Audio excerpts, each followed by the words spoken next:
Mesdames et messieurs, bonsoir. Ce soir, nous saurons tout ou presque sur la politique de promotion et de l'emploi des jeunes en Côte d'Ivoire. Comment va la jeunesse ivoirienne? Quels sont ses besoins? Qu'est-ce qui est fait pour elle en matière de protection et surtout d'emploi? À l'occasion de la Journée internationale de la jeunesse, célébrée tous les 12 août, RTI 1 a décidé de voir un peu plus clair dans les initiatives en faveur des jeunes.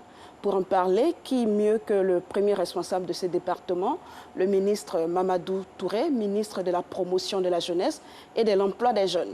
Monsieur le ministre, bonsoir. Bonsoir. Merci d'avoir répondu favorablement à notre invité. Merci de nous avoir invités. Merci. Alors, à vos côtés, monsieur Isiaka Savané, administrateur provisoire de l'UNACOPEXI. Bonsoir, monsieur. Bonsoir, madame. Également un bénéficiaire du programme Agir pour les jeunes, monsieur Kragbe. Bonsoir. Bonsoir, madame. Je ne serai pas seule pour vous interroger. Je suis accompagnée de Tiemoko Antoine Assalé, journaliste. Bonsoir, Sylvie. Merci, Tiemoko, d'accepter de nous accompagner. Alors, monsieur le ministre, je voudrais signaler avant la première question que les internautes et les téléspectateurs peuvent nous appeler au 22 42 58 pour laisser les questions. Également sur la page internet, sur la page Facebook de RTI Info, Régis Kofi. Bonsoir, Régis. Bonsoir Sylvie Touré, bonsoir à toutes et à tous. Voilà, merci Régis.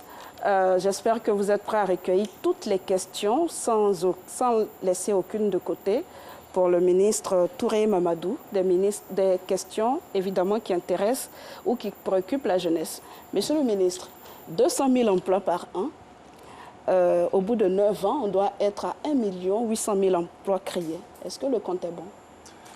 Oui, en 2010, à l'occasion de la présidentielle, le président Alassane Ouattara avait promis créer 200 000 emplois par an. Aujourd'hui, avec les dernières statistiques qui ont été, enquêtes dont les résultats ont été donnés, en 2020, nous sommes à près de 2 800 000 emplois qui ont été créés. C'est vrai qu'entre 70 et 80% de ces emplois le sont dans le secteur informel, et entre 20 et 30% de ces emplois le sont donc dans le secteur formel. Je peux vous dire par exemple qu'au niveau des emplois formels, nous sommes à près de 880 000 emplois qui ont été créés, avec à peu près 115 000 emplois créés dans le secteur public et parapublic, fonction publique, etc. Et un peu plus de 650 000 à 700 000 emplois créés au niveau donc, de notre secteur privé. Alors, on sait que la population ivoirienne a majorité jeune, 70% de jeunes composent cette population. Est-ce une performance? Oui, c'est une performance parce que si on regarde les objectifs qui ont été fixés, vous avez dit vous-même, si on partait sur la base des 200 000 emplois créés par an, nous devions nous retrouver cette année à peu près 1 800 000 emplois. Nous sommes à 2 millions, un peu plus de 2 800 000 emplois générés par notre économie. On peut considérer que c'est une performance. C'est vrai qu'il y a encore beaucoup d'efforts à faire sur donc, le niveau de l'informel dans notre économie. Et donc à ce niveau, je pense qu'on reviendra dessus, le gouvernement est en train d'agir dans ce sens. C'est vrai que 67% donc, des emplois créés l'ont été pour les jeunes, que ce soit donc, au niveau des emplois formels ou des emplois informels. Alors, est-ce qu'on peut évaluer aujourd'hui le taux de chômage des jeunes en Côte d'Ivoire? Je n'aime plus cette question. Je vais vous dire pourquoi. Parce que j'ai essayé plusieurs fois d'y répondre en essayant de faire un peu de pédagogie. Parce que, alors, qui est chômeur? Selon le Bureau international du travail et l'OIT, est chômeur une personne, d'abord, qui ne travaille pas, une personne qui est à la recherche d'un emploi, et une personne qui est disponible pour travailler. Donc voici les 3 éléments qui constituent donc, la définition du chômage. À partir de cette définition, vous avez différents instruments de mesure du chômage qui ont été mis en place partout dans le monde. Et quand on regarde les pays africains, on se rend compte qu'en utilisant donc, les instruments de mesure du chômage, selon les définitions du BIT et de l'OIT, les taux de chômage dans les pays africains sont très bas, ce qui peut être paradoxal puisque nous avons des États qui sont pauvres.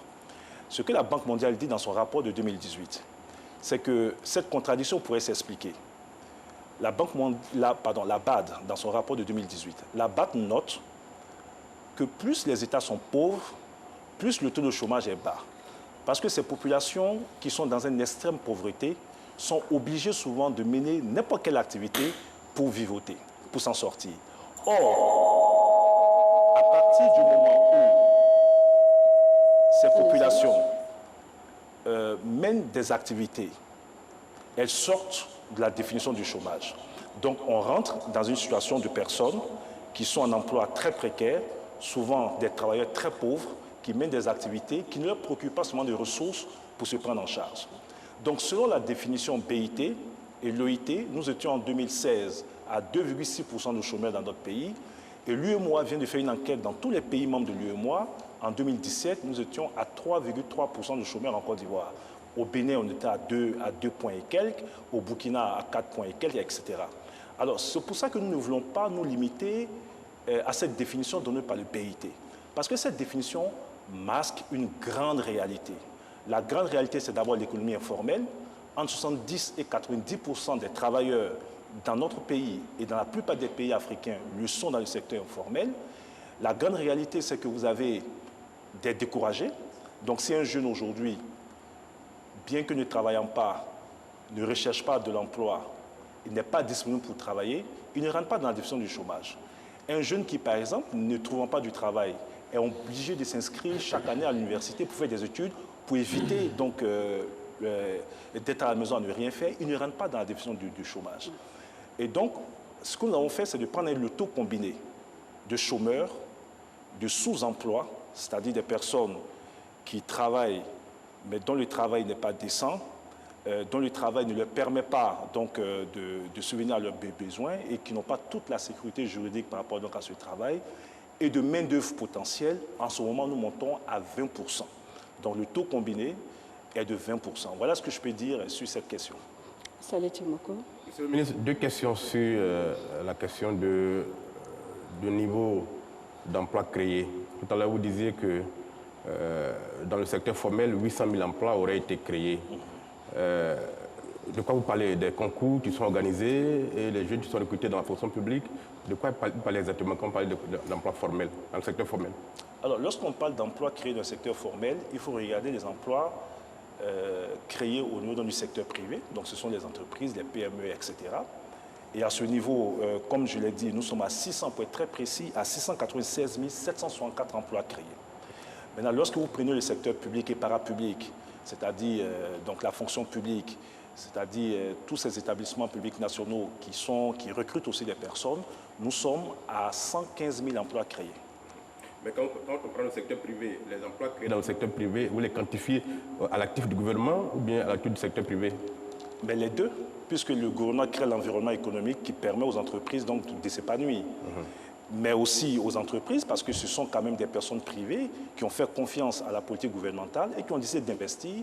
Et en investissant, ces personnes contribuent à la création de richesses et de l'emploi. Sur la question du secteur informel, le secteur informel, par définition, il est insaisissable. Comment vous faites pour quantifier le nombre d'emplois créés dans le secteur informel? Vous parlez de 2 millions d'emplois dans le secteur informel. Comment vous avez calculé ça? Alors, il faut d'abord qu'on s'accorde sur ce qu'on appelle le secteur informel. Les entreprises informelles sont des entreprises qui échappent à toute fiscalité, qui ne sont pas officiellement donc déclarées. Ça ne veut pas dire qu'elles n'existent pas. Vous voyez le coiffeur ou celui qui a son pressing dans le quartier, cette personne peut payer une taxe municipale, mais cette personne n'est pas déclarée à l'impôt. Donc à partir de ce moment, nous avons une entreprise donc, qui est donc, dans le secteur informel. Les éléments liés donc, aux mesures statistiques ont permis d'identifier ces entreprises. Ça peut aussi être des informations recueillies auprès donc, de certaines collectivités. Je sais par exemple que vous êtes maire, vous êtes dans une cité où beaucoup de personnes qui sont dans l'informel payent quand même des petites taxes à la mairie. Donc tous ces éléments combinés ont permis d'identifier le nombre d'acteurs dans le secteur informel et ces personnes ont déclaré le nombre d'employés qu'elles ont donc, dans le secteur informel. D'accord, mais comment vous mettez ça à l'actif du gouvernement si ce sont eux-mêmes qui ont créé leur emploi? Non, ce que je vous dis, c'est que quel est le rôle d'un État? Un État et un gouvernement a pour rôle, et nous sommes dans une économie libérale, de créer les conditions pour que l'économie marche et partant génère donc des richesses et la création d'emplois.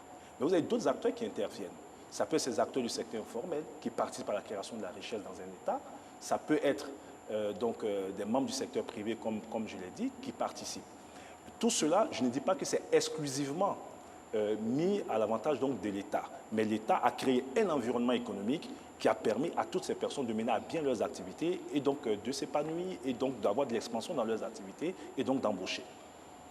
Okay. D'accord. Alors, on va regarder de plus près vos programmes, notamment en faveur de l'entrepreneuriat. Donc, l'initiative Agir pour les jeunes. Voilà. On a connu la phase 1, la phase 2, terminée, je pense. Est-ce que vous pouvez nous présenter cette initiative? Alors, en 2015, le président de la République, son Excellence Alassane Ouattara, a voulu donc une réforme de notre dispositif d'insertion des jeunes. Nous avions beaucoup de structures qui s'occupaient donc des questions d'insertion des jeunes.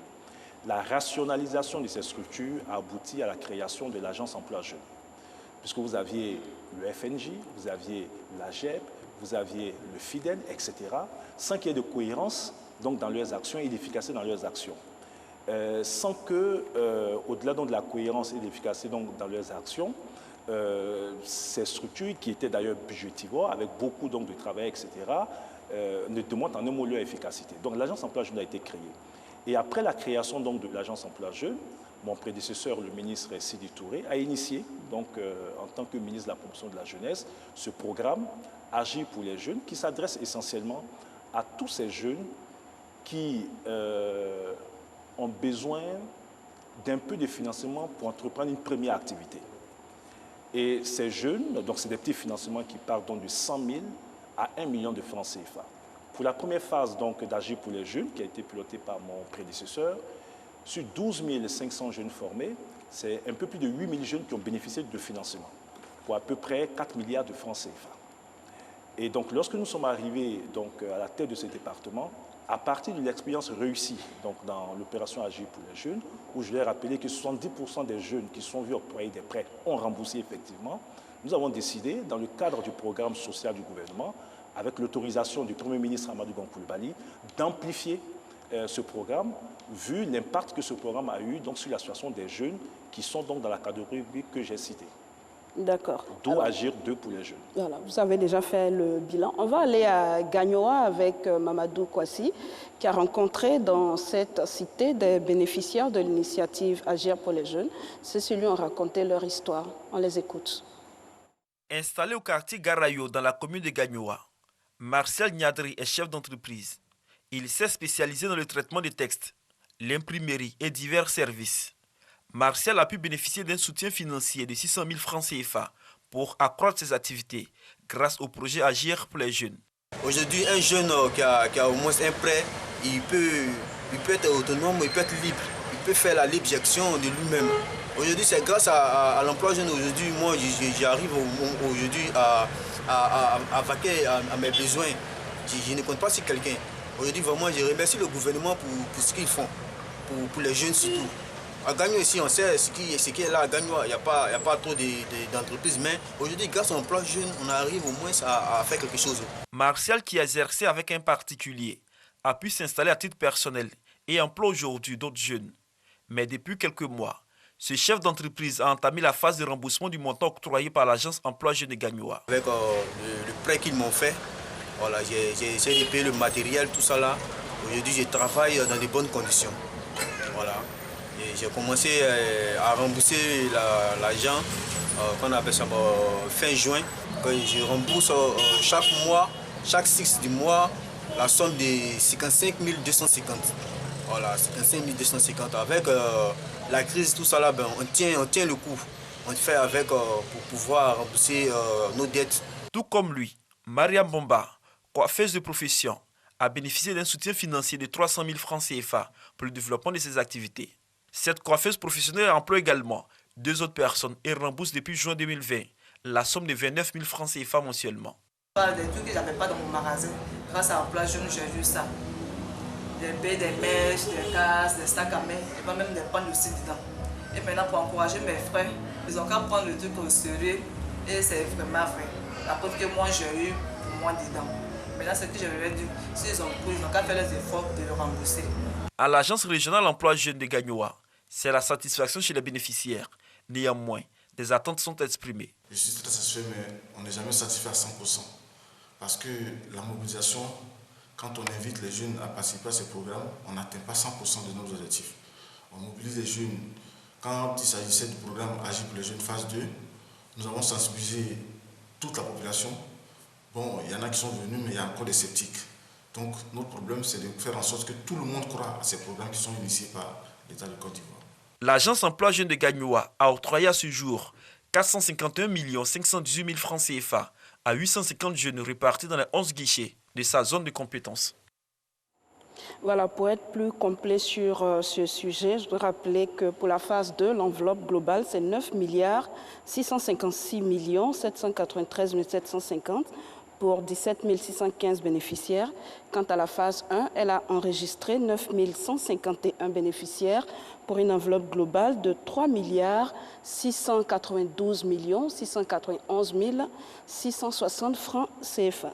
De façon concrète, Monsieur le ministre, quels étaient les critères de sélection des bénéficiaires? Je vais d'abord rectifier.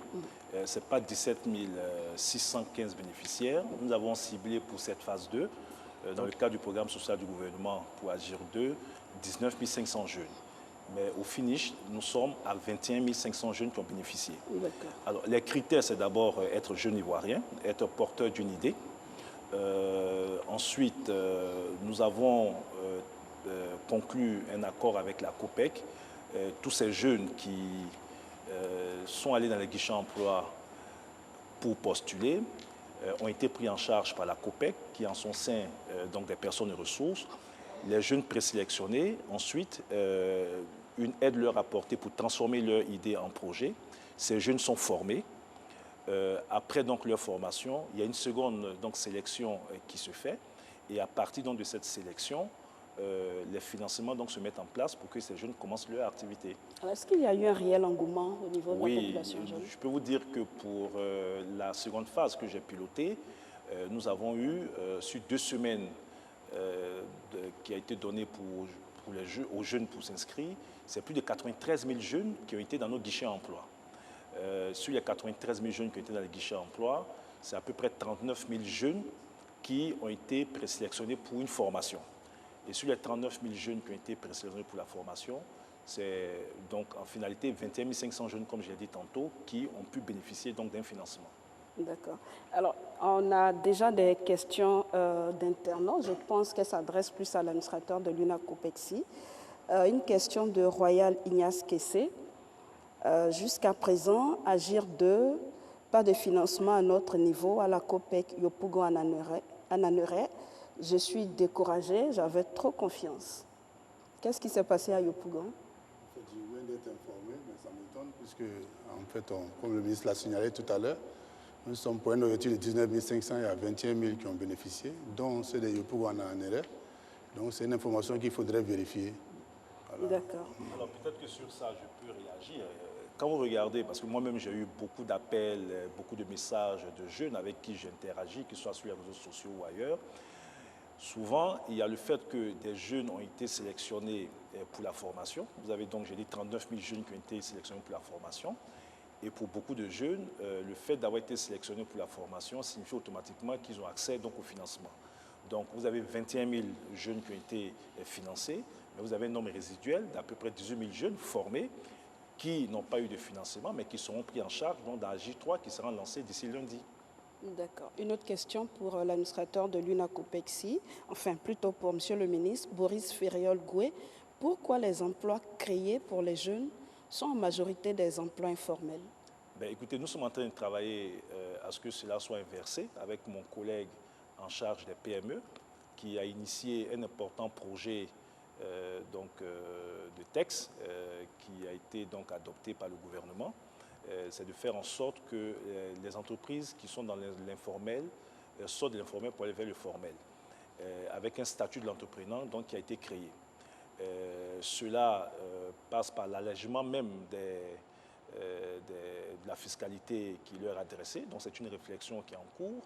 Je pense que dans la proposition qui a été faite, c'est d'arriver à les taxer à hauteur de 2% seulement sur une période. Donc, il y a aujourd'hui une volonté ferme du gouvernement, parce que le gouvernement même a intérêt à ce que toutes les entreprises créées dans ce pays ne soient pas en majorité dans l'informel. Parce que quand une entreprise est dans l'informel, c'est autant de ressources qui échappent à l'État. Donc, nous sommes en train de travailler dans ce sens. Et d'ailleurs, dans le cadre d'Agir pour les jeunes, nous avons demandé que tous les jeunes qui ont bénéficié de financement aient un accompagnement avec Côte d'Ivoire PME pour les aider à se formaliser. Alors, monsieur l'administrateur, il y a eu des plaintes après la remise des chèques. Ça a été la croix et la bannière pour entrer en possession de son dû. Qu'est-ce qui explique ça? Laisse-moi souligner que le fait de remettre les chèques ne constitue pas déjà pour le promoteur de bénéficier directement du crédit, mais il est éligible, ça lui permet d'être éligible donc au crédit. Ceci dit, maintenant, la phase maintenant de blocage et de l'encaissement est un processus qui nécessite d'abord d'enregistrer certaines informations au niveau administratif et de regarder le business model, le business plan, afin de mettre le prêt en place. Donc cela peut causer donc une durée dans le déblocage du crédit. Monsieur le ministre, j'ai plusieurs questions dans un souci de compréhension pour ceux qui nous regardent. Et je voudrais qu'on parte question après question. Je voudrais commencer par l'agence emploi jeune, qui avait été gérée par votre prédécesseur, en tout cas avec un administrateur. Vous savez que cette agence a eu beaucoup de problèmes, qu'il y a eu des grèves, il y a eu beaucoup de dysfonctionnements, les jeunes stagiaires, à tous les niveaux, il y a eu des dysfonctionnements. Et la première question que je voulais vous poser, c'est est-ce que quand vous êtes arrivé, vous avez fait un audit du fonctionnement de l'agence emploi jeune? Si oui, quels en ont été les résultats en termes de respect des procédures et en termes de respect des engagements? Parce qu'on sait qu'il y a eu beaucoup de communication à l'époque sur cette affaire. Beaucoup de jeunes à travers le pays ont reçu des chèques qui sont pratiquement tous revenus impayés. Parce que la COPEC, on leur disait qu'il n'y avait pas d'argent, on vous a remis des chèques, mais il n'y a pas d'argent ici. Alors donc, est-ce que vous avez fait un audit pour comprendre ce qui s'est passé? Quels ont été les résultats en termes de respect des procédures et des engagements pris par l'agence devant les jeunes de Côte d'Ivoire? Alors, j'ai pris fonction en juillet 2018.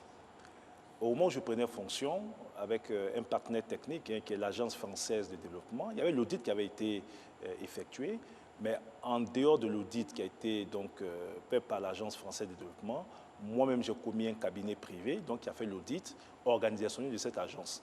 Et ça nous a permis donc, de déceler tous les points de dysfonctionnement et donc de proposer aussi à l'endroit donc, du gouvernement une série donc, de mesures pour corriger tous ces dysfonctionnements. Vous verrez qu'après les états généraux qui ont été organisés au mois de décembre, au mois de janvier 2019, un décret portant modification donc, de l'ancien décret a été adopté en Conseil des ministres dans le sens d'une réorganisation de l'agence emploi jeune et en prenant en compte donc, les recommandations donc, de l'audit. Ceci étant, oui, avec des problèmes. Je lui dis, lorsque vous aviez près de 9000 stagiaires qui avaient des retards dans le paiement de leurs primes de stage, aujourd'hui, nous avons pu apurer aujourd'hui tous les aérés donc, en termes de stage. Ceux qui sont les stagiaires cette année, à cause du Covid, nous avons encore 1 ou 2 mois d'aérés du stage pour certains, mais pour le stock de 2017-2019, tout a été apuré. Nous avons revu toutes les procédures, parce que vous avez un jeune qui part en stage. Il commence son stage le 1er du mois. Les procédures administratives voudraient qu'il fasse la preuve de son stage, donc au 31 du mois. Après avoir fait la preuve de son stage, le document est transmis par l'agence régionale à l'agence mère, donc à Abidjan, qui va donc maintenant faire toutes les procédures financières, etc., avec l'agent comptable, le contrôleur budgétaire, etc. Ceux-là vont donner leur accord. Après leur accord, après que l'entreprise aussi ait certifié que le jeune a fait le stage, à partir de ce moment, on pouvait maintenant mettre en place le financement s'il y avait des ressources disponibles. Donc avec tout ce cheminement qui était trop long, vous aviez objectivement 1 mois et demi à 2 mois avant qu'un jeune qui commence un stage puisse accéder donc à ces ressources. Vous comprenez que ce n'était pas acceptable pour les jeunes eux-mêmes, puisque bon, ils sont déjà dans une sorte de précarité, ils ont besoin d'un peu de sous pour aller donc faire leur stage, etc. Nous avons allégé complètement cette procédure. Aujourd'hui, au bout de 15 à 20 jours, en accord avec l'entreprise, nous certifions que le jeune a fait son stage. J'ai décidé, moi, que le premier mois soit le premier mois de confiance. Un jeune qui commence un stage, on considère au premier mois, on lui fait confiance. Et à la fin du mois, il ne lui est pas demandé de justifier d'avoir fait le stage pour être payé. Mais au mois M+1, la preuve donc, du stage du mois précédent est nécessaire pour que le jeune soit payé. Ce qui fait qu'aujourd'hui, alors je peux vous rassurer que la plupart des jeunes qui sont en stage le sont par conscience professionnelle, font leur stage. Et nous avons réduit considérablement donc, cette procédure qui permet aujourd'hui de prendre en charge plus rapidement des jeunes. Si nous n'avions pas eu donc, cette situation donc, liée au Covid où des jeunes, malheureusement, ont dû arrêter les stages parce que les entreprises avaient des restrictions, etc. Donc, il y a des réformes importantes qui ont été faites sur la gouvernance donc, de l'Agence Emploi Jeunes. Et ces réformes ont permis, au-delà donc, de la gouvernance de l'Agence Emploi Jeunes, je peux vous donner quand même un élément clé. Les agences qui ont été créées, les guichets emploi qui ont été créés dans les 201 communes, vous savez qu'à Tias, nous avons un guichet emploi. Mais ça, je peux vous le dire aujourd'hui, venait d'un souci du Premier ministre Amadou Gon Coulibaly. Vous avez une incohérence totale que nous avons corrigée. Si vous prenez l'agence régionale de Daloa, qui couvrait le Horodougou et la Maraoué, il était demandé à un jeune qui était à Goïtafla ou à Zionoula, qui voulait accéder au premier service d'aide à l'emploi, de se déplacer jusqu'à Daloa pour accéder donc au premier service d'aide à l'emploi. Le Premier ministre nous a instruit à l'effet de corriger cette situation. Ce que nous avons fait, c'est en partenariat avec les maires que vous êtes, donc avec l'UVIC aussi, puisque nous n'avions pas seulement de ressources pour construire des agences dans toutes les villes de Côte d'Ivoire, nous avons fait un partenariat avec les mairies qui nous ont mis des locaux à disposition. Nous avons décentralisé donc, nos agences de telle sorte qu'aujourd'hui, dans les 201 communes de Côte d'Ivoire, nous avons donc des guichets emploi. Tous ces guichets sont fonctionnels, monsieur le Sur les 201 communes, nous avons 191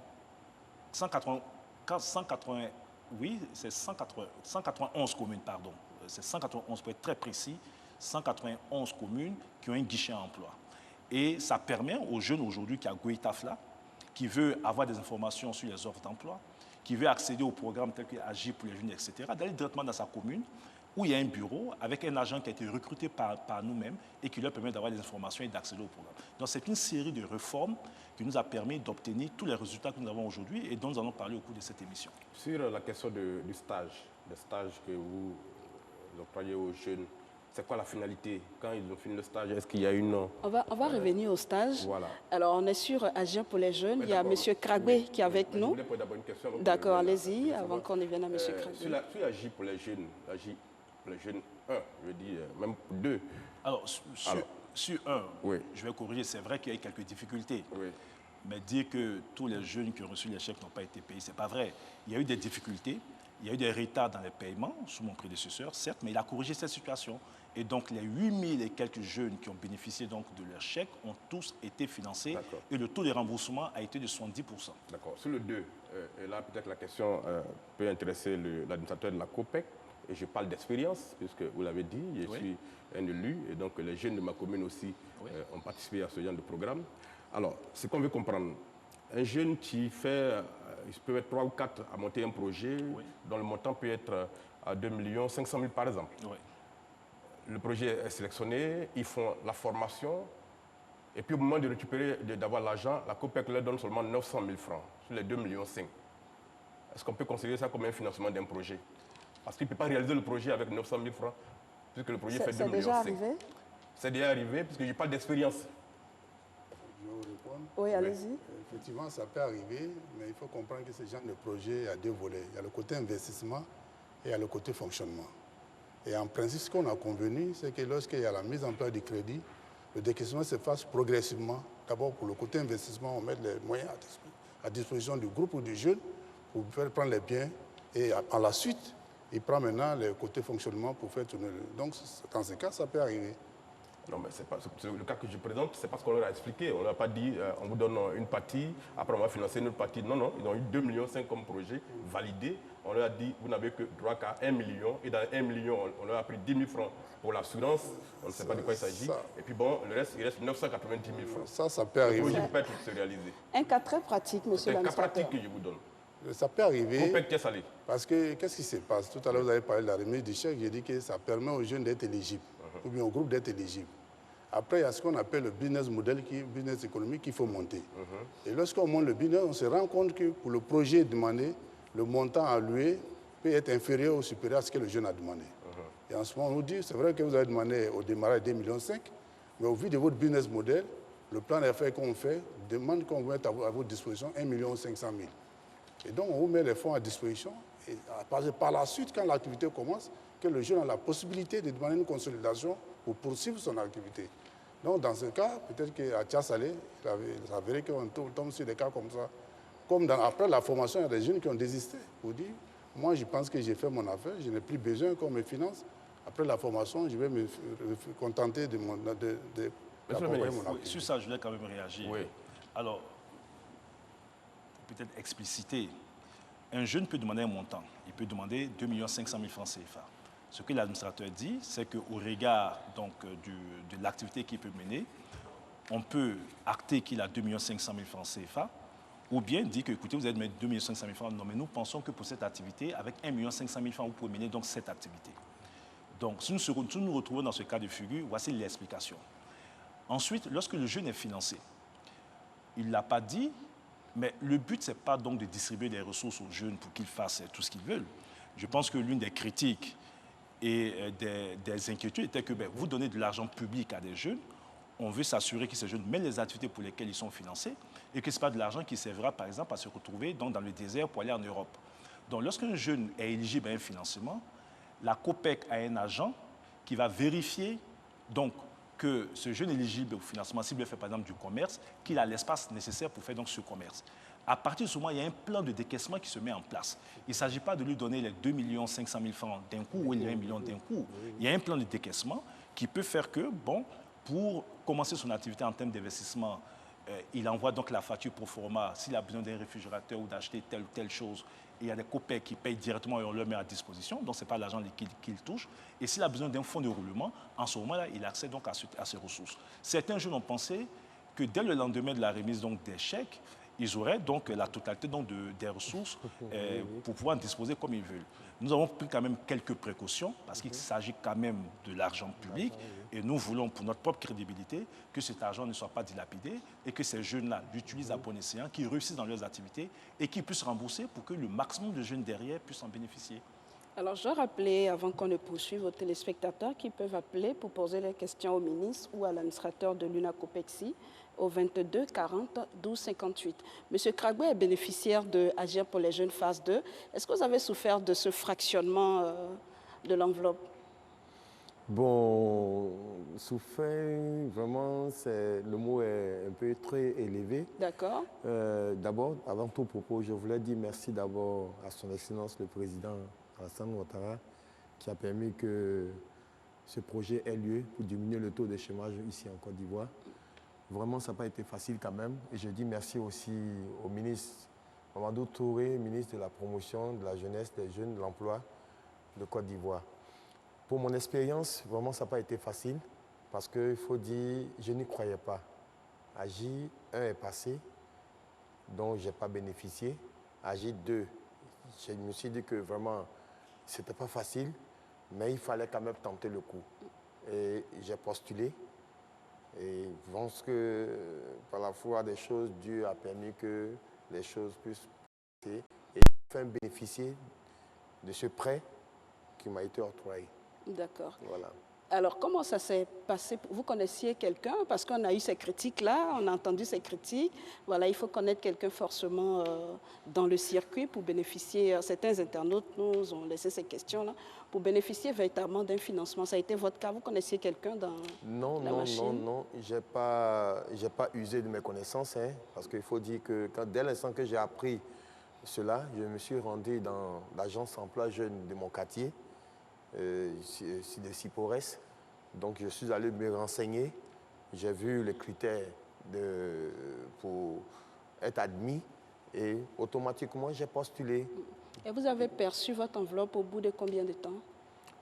Bon, il faut dire que l'opération a duré, je crois, pendant 2 semaines à 3 semaines et j'ai fini par recevoir, après la présentation des chèques officiellement, à la mairie, moi j'ai reçu mon chèque. D'accord. Alors vous êtes installé dans la restauration. Comment se comporte votre activité?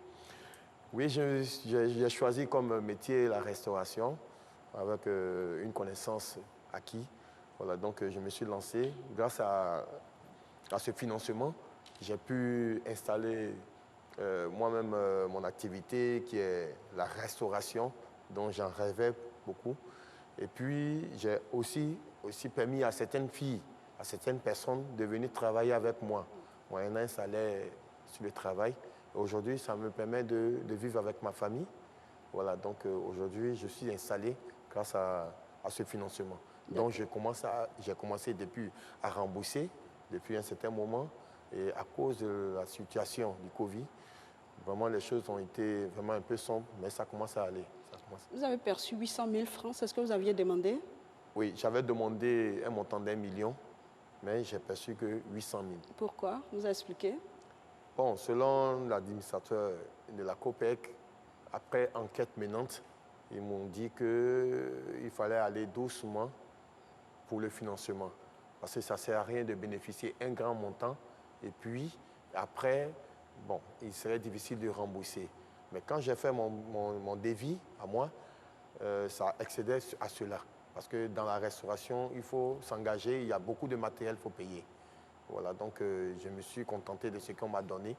Et Dieu merci, je commence à rembourser, ça va, tout se passe très bien. Ok, on reviendra à vous tout à l'heure. Priorité aux téléspectateurs qui ont des questions. Régis Kofi. Merci de nous rejoindre dans ce studio. Les questions liées à la jeunesse intéressent les Ivoiriens, à commencer par M. Koulibaly Bakary, qui nous appelle de Marcory. Il n'a aucune nouvelle, selon lui, du fonds de soutien aux PME. Il a déposé des dossiers en ce sens, mais pas de réponse depuis. Et lui aussi est sans réponse. M. Koné Adama dit avoir déposé ses dossiers à l'agence Emploi Jeunes.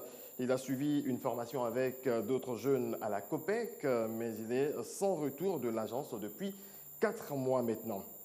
À quand les résultats des appels à projets de la période de janvier lancés par l'agence Emploi Jeunes? C'est la question de M. Kwaku Kobenan à Bouaké. Parlons toujours de l'agence Emploi Jeunes. Les guichets sont de plus en plus à l'intérieur du pays, initiative saluée par M. Kwame Parfait à Soubré. Cependant, il déplore le nombre de documents à fournir. Pour lui, les personnes démunies ont beaucoup de difficultés à les réunir. Et puis, cette dernière question qui va certainement faire sourire M. Diallo Siaka à Bouaké nous apprend que son fils a le BTS en RHCOM, la ressources humaines des communications. Question, il demande au ministre, qu'est-ce que le ministre propose pour qu'il ait un emploi? Voilà, c'est tout, Sylvie, pour la première vague des questions. Régis, vous allez reprendre les 2 premières questions parce qu'on ne vous a pas entendu sur ce plateau. On va reprendre les 2 premières questions. Reprenez les 2 premières questions. Alors, la première question, c'est celle de M. Koulibaly Bakary qui nous appelle de Marcory. Il n'a aucune nouvelle, selon lui, du fonds de soutien aux PME. Il a déposé des dossiers en ce sens, mais pas de réponse depuis. Alors, lui aussi, il est sans réponse. M. Koné Adama dit avoir déposé ses dossiers à l'agence Emploi Jeunes. Il a suivi une formation avec d'autres jeunes à la COPEC, mais il est sans retour de l'agence depuis 4 mois maintenant. D'accord. Merci, Régis. Je pense que, enfin, je ne sais pas, en tant que porte-parole adjoint du gouvernement, certainement que vous pourrez répondre à la première question, qui, je crois, est destinée à notre ministre. Oui, il s'agit du ministère des PME, puisque ce fonds est sous la tutelle du ministère de l'économie, mais au niveau opérationnel, ce fonds est géré par le ministère des PME à travers l'agence Côte d'Ivoire PME. Donc c'est un fonds qui est opérationnel, qui a commencé. Et donc les premiers bénéficiaires ont commencé à recevoir donc leurs appuis. Je lui conseille donc de se rapprocher donc du ministère. Il peut aller sur le site de Côte d'Ivoire PME, il peut se rendre à Côte d'Ivoire PME ou au sein du ministère pour savoir où on en est avec donc l'étude de son dossier. Donc c'est ce que je peux dire. Pour la seconde question, mais je l'avais expliqué tantôt, je vous ai dit que nous avions sur les un peu plus de 93 000 jeunes qui ont été dans les guichets emploi pour avoir donc des financements, autour de 39 000 jeunes qui ont été formés. Et que sur les 39 000 qui ont été formés, un peu plus de 21 000 ont eu des financements. Donc ce qui fait un nombre résiduel de 18 000 formés qui n'ont pas eu de financement. Il dit, donc celui de Marcory, qu'il a été formé et que depuis 4 mois, il n'a pas eu de financement, donc ça, il rentre dans ce cadre-là. Nous allons lancer dès lundi, donc le lundi qui arrive, la phase 3 d'Agir pour les jeunes. Je pense qu'on en parlera. On en parlera. Et cette phase va prioriser, dans un premier temps, tous les jeunes qui ont été formés au niveau donc, de la phase 2, en plus donc, des jeunes qui vont postuler à nouveau et qui seront pris en charge. Donc je vais lui rassurer que dès lundi, il peut se faire connaître auprès donc, du guichet emploi de Makori. Et à partir du moment où il fait partie des 18 000 personnes qui ont été formées dans la phase 2, il fait partie donc, des prioritaires et leur financement se mettra en place au plus tard en septembre. Au plus tard en septembre, ayant été déjà formé, donc on n'aura plus donc, de formation à faire. Dès septembre, les ressources seront débloquées et il pourra commencer donc ses activités. D'accord. Alors, il y a un téléspectateur qui dénonce un peu les contraintes administratives, trop de documents à fournir. Alors, je suis surpris, hein, c'est pour ça que je veux qu'on soit très précis, parce que pour agir pour les jeunes, généralement, ça s'adresse à des jeunes qui vont mener une première activité, qui pour certains ont un très bon niveau, mais pour d'autres qui n'ont pas forcément un bon niveau. Donc, nous allons alléger au maximum les procédures. On leur demande d'être ivoirien et d'avoir moins de 40 ans et de porter d'une idée. Donc la pièce nationale d'identité ou un document qui prouve qu'ils sont ivoiriens et qu'ils ont 40 ans en plus est suffisant pour qu'ils puissent donc s'inscrire dans les guichets emploi. Peut-être qu'après, dans l'encadrement pour faire donc leur business plan, peut-être qu'à ce moment-là, on peut leur demander, peut-être que l'administrateur de la COPEC pourra en dire un peu plus, peut-être que c'est à ce moment qu'on leur demande peut-être un peu plus d'éléments. Mais pour s'inscrire, il faut être jeune ivoirien de 40 ans en plus, donc c'est tout. Monsieur l'administrateur, ça se complique après. Non, en fait, le processus du crédit est une orthodoxie qu'il faut respecter, qui nécessite qu'il y ait un business model qui se termine par un plan d'affaires. Et donc, la composition du plan d'affaires nécessite donc un temps et des documents qu'il faut demander. Parce que si vous connaissez le projet en lui-même, qui vous permettra donc de monter un certain nombre de demander un certain nombre de documents, voilà, et de les fournir. Et ça, c'est indispensable. S'il va avoir un crédit, il faut qu'il prenne le temps de dire, voilà, dans quel secteur il compte financer, en fait, où il va trouver la marchandise, si c'est un commerçant. Voilà, les documents afférents à cela peuvent être demandés par une COPEC et ça pourrait prendre du temps. Ceci dit, ce qui est important, c'est l'éligibilité au crédit. Une fois que vous avez une carte d'identité, vous êtes ivoirien et que vous êtes inscrit dans l'âge, vous êtes éligible. Maintenant, bien évidemment, pour prendre le crédit, il y a certaines formalités qui sont longues au niveau du montage du dossier, comme je l'ai dit. Mais pour la troisième phase, nous avons vu avec les techniciens pour alléger la phase, de telle sorte que le business plan qui est élaboré après la formation serve donc des documents à mettre en place le crédit. D'accord. Alors, Monsieur le ministre, le tout n'est pas d'octroyer des crédits ou des prêts à ces jeunes-là. Il y a aussi la question de l'encadrement pour permettre que l'activité survive assez longtemps. Comment vous encadrez cela? Écoutez, nous avons mis un point d'honneur sur cela. Je l'ai dit tantôt, parce que l'idée, ce n'est pas non plus donc, de remettre des ressources sans nous assurer que ces jeunes qui bénéficient donc, de ces financements mèneront des activités, réussiront ces activités et rembourseront. Donc, la première garantie, c'est d'avoir la formation des jeunes dans le secteur dans lequel ils veulent mener l'activité. Bon, donc, cette formation garantit, à mon sens, en grande partie, la viabilité donc, du projet. Parce que si un jeune mène une activité dans un secteur dans lequel il ne connaît rien du tout, il n'a pas de formation, il n'a pas de connaissances, il ne sait même pas comment tenir une comptabilité, etc., ça ne marchera pas. Et cette formation, en accord avec la COPEC, a été donc déléguée à des cabinets qui l'ont fait, pour la plupart donc, des jeunes. Ensuite, il y a un suivi qui se fait à deux niveaux. Au niveau donc, de la COPEC, nous avons pour ce projet des agents dédiés au projet qui font donc le suivi des jeunes, qui s'assurent que l'activité a démarré et qui s'assurent que les jeunes remboursent régulièrement. Et la plupart des jeunes ont commencé à rembourser. Et nous-mêmes, au niveau donc, du ministère, qui avons délégué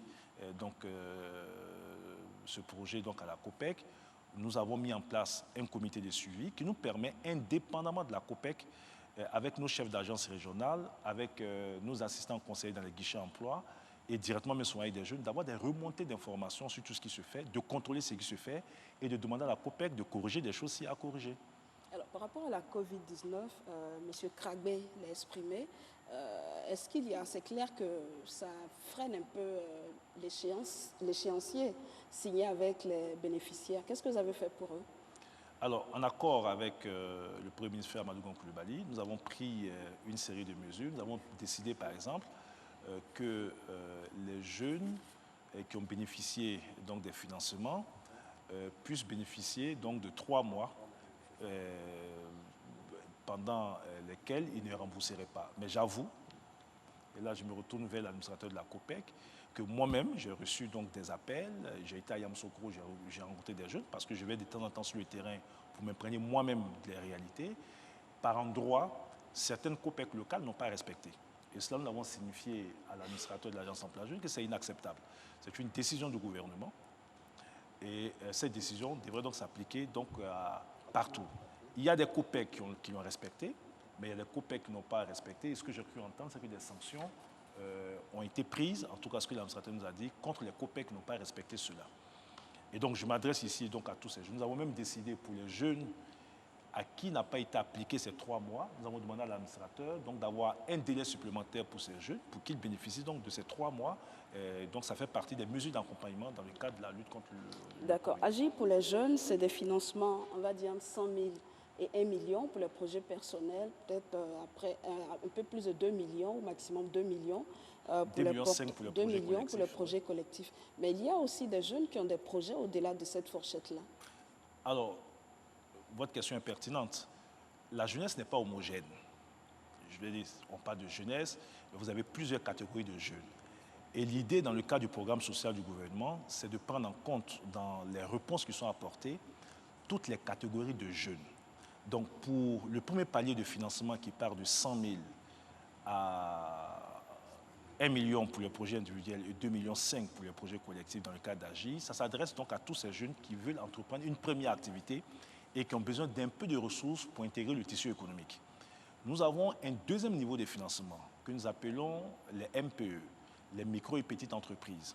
Ce sont donc des financements qui partent de 1 million à 5 millions de francs CFA.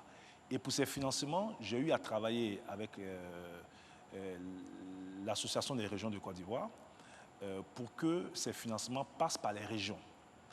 De telle sorte que nous avons décidé de débloquer une enveloppe de 3,1 milliards, ce qui représentera à peu près 100 millions de francs CFA par région, pour que 8 000 jeunes puissent bénéficier donc, de ces financements.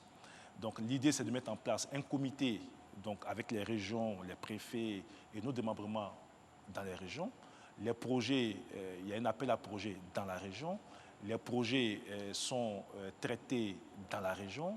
Nous traitons avec une microfinance de commun accord avec la région dans la région et ces projets sont financés. Alors sur les 3,1 milliards, nous avons été freinés par, les financements sont disponibles, nous avons été freinés par la crise donc, du Covid. Et là, mes équipes viennent d'achever les séances de travail avec l'ARDCI et les structures de microfinance, puisque nous avons décidé de diversifier et d'étendre aussi à d'autres structures de microfinance. Et il y a déjà 1,1 milliard qui seront débloqués dans les jours à venir au profit donc, de certaines régions qui vont commencer donc, le financement donc, des jeunes. Ensuite, nous avons un troisième niveau de financement. Et je crois que ça reprend une des questions qui a été posée. C'est tous ces jeunes qui ont des projets structurants, des projets qui nécessitent un investissement un peu plus important. Ce sont des jeunes qui ont déjà des entreprises ou vont créer des entreprises, qui ont un niveau d'investissement beaucoup plus élevé, qui part de 5 millions de francs CFA à 50 millions de francs CFA. Et l'un des téléspectateurs l'a dit, depuis le mois de janvier, nous avons fait un appel à projet. Normalement, ces financements devaient se mettre en place au mois d'avril. La sélection a été faite, présélection à notre niveau. Ensuite, la banque partenaire a fait une analyse financière de l'ensemble des projets, a donné son accord sur un certain nombre de projets. À partir de cela, il y a un comité de certification au sein de l'Agence Emploi Jeune qui se réunit avec l'Agence Emploi Jeune, mais tout expert qui a une connaissance donc, dans le domaine pour lequel le jeune demande un financement. Au bout de ce processus, des jeunes ont été présélectionnés. Donc je suis heureux d'annoncer aujourd'hui que samedi à l'Hôtel Ivoire, samedi soir, les premiers jeunes sélectionnés vont recevoir leur chèque pour à peu près 800 millions de francs CFA.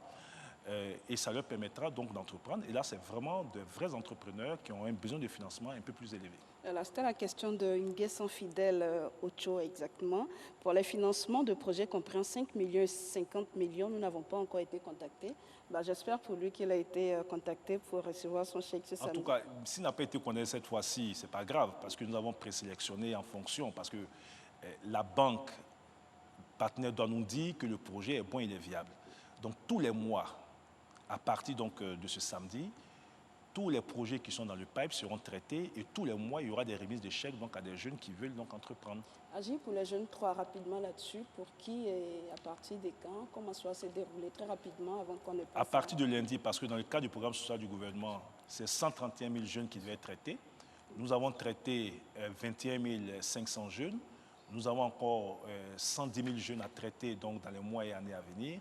Donc, Agir pour les jeunes 3 commence lundi avec sa première phase. Donc, c'est 10 milliards de francs CFA qui seront encore débloqués. Et ces 10 milliards vont permettre de traiter 23 000 jeunes d'ici le mois de septembre. Et au fur et à mesure, donc, il y aura d'autres étapes d'Agir pour les jeunes 3 jusqu'à ce que nous atteignions donc, les 110 000 jeunes pour à peu près 49 milliards de francs CFA. Deux questions, Monsieur le ministre, dont une est adressée certainement à l'administrateur de la COPEC. C'est l'indisponibilité des chiffres qui sont annoncés. Je suis journaliste, mais en même temps, je suis élu local. Et je suis dans l'incapacité de savoir aujourd'hui combien de jeunes de ma commune à Tia-Salé, et j'imagine que c'est le cas pour plusieurs autres collectivités, ont bénéficié de financements pour le programme Agir 2. La COPEC que nous avons approchée n'a pas été capable de nous fournir un document sur lequel on peut avoir le nombre de jeunes qui ont bénéficié de financement. L'agence emploi jeune qui est logée dans l'enceinte de la mairie, elle-même n'est pas capable de fournir au maire le document qui permet au maire de savoir combien de jeunes de sa commune ont bénéficié. Comment on peut expliquer ça? Alors, moi, ça m'étonne, parce que j'ai donné instruction et ça a été fait. Alors, ce que vous devez comprendre, c'est qu'entre le mois de janvier et le mois de mars, nous avions des cérémonies de remise de chèques. La dernière cérémonie a eu lieu le 16 mars à Gagnoa. Les listes des jeunes étaient publiées dans la dynamique donc, de ces cérémonies. Et après, donc, les financements se mettaient en place avec les déblocages, etc. Après, donc, le 16 mars, 16-17 mars, avec les mesures qui ont été annoncées par le Covid, nous avons arrêté toutes les cérémonies. La question se posait de savoir, est-ce que nous pénalisons les jeunes qui sont dans les autres communes, à peu près 25 régions, et qui n'ont pas eu de financement? Est-ce que ces jeunes devaient attendre des cérémonies? Non. Donc, j'ai donné des instructions pour que ces jeunes, en dehors des cérémonies, soient effectivement financés et que tout se mette en place. Et j'ai demandé que dans tous les guichets emploi, la liste de ces jeunes soit publiée. Donc, normalement, à la mairie à l'agence emploi de Tia-Salé, la liste de l'ensemble des jeunes qui ont bénéficié du financement sont financés et sont publiés. Si vous allez à l'agence et que la liste n'est pas publiée, c'est une faute. Et mon responsable donc, dans le guichet emploi va rendre compte, parce qu'au nom de la transparence, parce que nous avons voulu aussi gagner la bataille de la confiance, vous avez écouté beaucoup de jeunes, il a dit lui-même, beaucoup de jeunes ne croyaient plus en nos dispositifs. Ils avaient le sentiment que c'était donc des ressources qui étaient manipulées entre personnes qui se connaissaient. On a écouté un leader de parti politique dire que ces ressources étaient destinées à des jeunes appartenant à un parti politique. C'était totalement inacceptable pour moi. Le président de la République et le Premier ministre ont mis en évidence l'importance de l'égalité des chances. Et je dis que j'ai attaché une grande importance à la transparence de ce processus. Et la transparence, c'est la communication et la publication sur tout ce qui se fait. Donc je vous demande de revérifier. Si la liste n'est pas publiée, en ce moment, oui, mon agent va me rendre compte. Mais a priori, toutes les listes ont été publiées. Donc en tout cas, avant que je monte sur le plateau, il n'y avait pas encore cette liste dans ma mairie. Deuxième question. Non, peut-être pas à la mairie, mais peut-être même à la COPEC. Peut-être à la plateforme des services, oui, où est logé le guichet emploi. Normalement, la liste... Mais ceci étant... Le guichet emploi est revenu à la mairie. Oui, mais ceci étant, je vais vous faire une concession. À partir du moment où nous avons eu un partenariat avec l'UVICOSI, à partir du moment où vous avez mis donc, des locaux à disposition, même si nous publions donc, les listes donc, dans nos locaux, je conçois que dans le cadre du partenariat que nous avons, que dès demain, et ça je m'adresse donc à mes collaborateurs, que dès demain, on transmette donc, au président de l'UVICOSI, pour tous les maires de Côte d'Ivoire et tous les présidents du conseil des régions, la liste, toutes les listes qui ont été publiées des jeunes qui ont bénéficié de nos financements. Voilà. J'en prends l'engagement ici. Bien, je prends acte. Deuxième question. Quels sont les rapports entre le ministère de l'Emploi jeune et la COPEC? Quels sont les rapports réellement? D'où vient l'argent que la COPEC met à disposition des jeunes?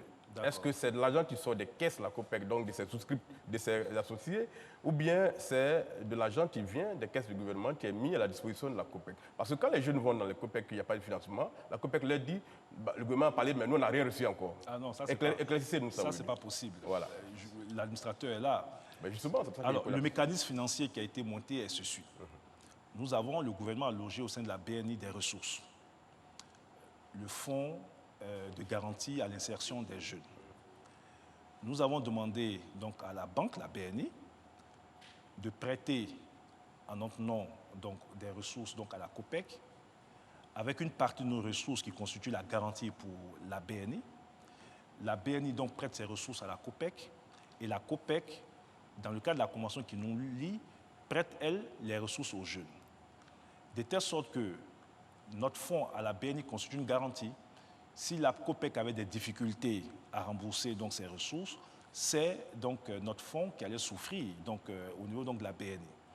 Donc ce sont des ressources donc, de l'État que la BNI garantit et prête donc, ses propres ressources donc, à la COPEC, qui elle-même maintenant peut prêter au nom donc, du gouvernement ivoirien donc, des ressources donc, à des jeunes.